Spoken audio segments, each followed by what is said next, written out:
अजय आज ही अपने नए मकान में शिफ्ट हुआ और अजय बहुत ही शांत स्वभाव का है, इसलिए उसे शांति पसंद है।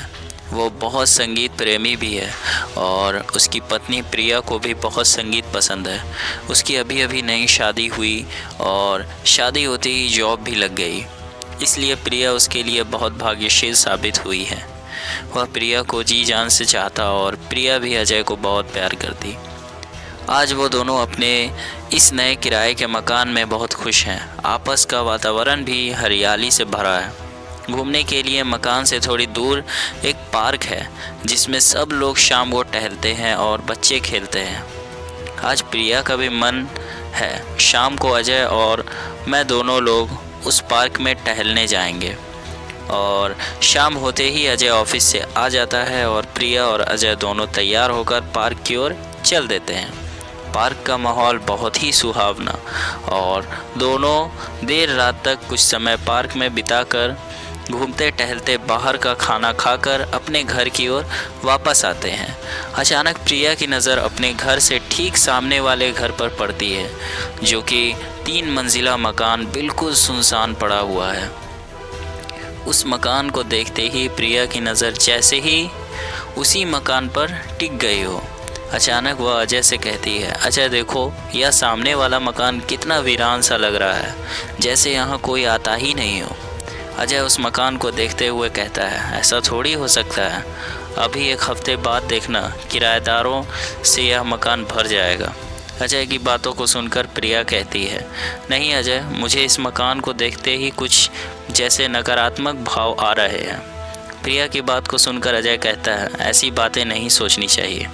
चलो अब सोने का समय हो गया, सुबह जल्दी उठकर मुझे ऑफिस जाना है और तुम्हें खाना बनाना है। लेकिन प्रिया के दिमाग में कहीं ना कहीं उसी मकान को लेकर कुछ बातें गूंज रही है और बार बार ना चाहने पर भी उसी मकान का दृश्य उसकी आंखों के आगे घूम रहा है। सुबह होते ही प्रिया अजय के लिए नाश्ता बनाते लगती है और ऑफिस के लिए लंच टिफ़िन पैक कर अजय के बैग में रख देती है और फिर अपने काम में लग जाती है।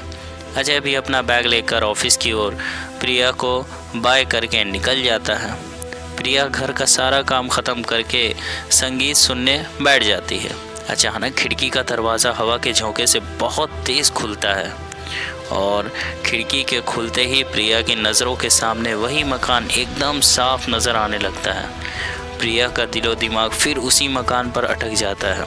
इतने में अचानक मकान मालिक की लड़की मानवी आती हुई कहती है, आंटी मेरा घर आपको कैसा लगा? आप यहाँ खुश तो हैं ना? चलिए मैं आपके साथ थोड़ी देर समय बिताती हूँ, क्योंकि मैंने पढ़ाई कर ली है और मम्मी ने कहा है कि मैं आपके साथ थोड़ी देर एंजॉय करूँ। मानवी को देखते ही प्रिया बहुत खुश हो गई और बोली, बहुत अच्छा किया तुमने आकर, मुझे भी कोई बोलने बात करने वाला मिल गया। आओ बैठो, क्या खाओगे? इतने में प्रिया मानवी के लिए मैगी बनाकर लाती है और मानवी बड़े प्यार से मैगी को खाती हुई कहती है, आंटी मुझे मैगी बहुत पसंद है। इस पर प्रिया हंसती हुई कहती है, बच्चों को तो वैसे भी मैगी बहुत पसंद रहती है, और तुम किस क्लास में हो? इस पर मानवी कहती है, मैं 10th स्टैंडर्ड में हूँ और आंटी मुझे डांस बहुत पसंद है। इस पर प्रिया बहुत खुश हो जाती है और कहती है, मुझे भी बहुत पसंद है। और प्रिया म्यूज़िक सिस्टम को और तेज़ कर देती है, लेकिन अचानक बहुत तेज़ मौसम बिगड़ने से आंधी आने से खिड़की दरवाजे खटपट करके बंद और खुलने लगती हैं। इस पर प्रिया की नज़र फिर से उसी मकान पर पड़ती है और मन में सोचती है, क्यों ना मानवी से पूछूं मैं इस मकान के बारे में, इन लोगों को तो पता ही होगा। इस पर प्रिया मानवी से पूछती है, मानवी इधर आओ। मानवी प्रिया के पास खिड़की के पास जाती है। प्रिया पूछती है, यह सामने वाला मकान कुछ अजीब सा नहीं लगता? मानवी उस मकान के बारे में कुछ भी नहीं कहने से इनकार कर देती है, लेकिन प्रिया के बहुत पूछने पर बताती है, आंटी यह बहुत डरावना मकान है, कुछ लोग इसे श्रापित भी कहते हैं। मैं जब से जानती हूँ इस मकान में कोई भी नहीं रहने आया। और कहती है, आंटी मुझे पढ़ना है, यह कहकर चली जाती है। इस पर प्रिया को कुछ समझ में नहीं आता और वह उसी मकान के सोचने के उधेड़-बुन में लग जाती है।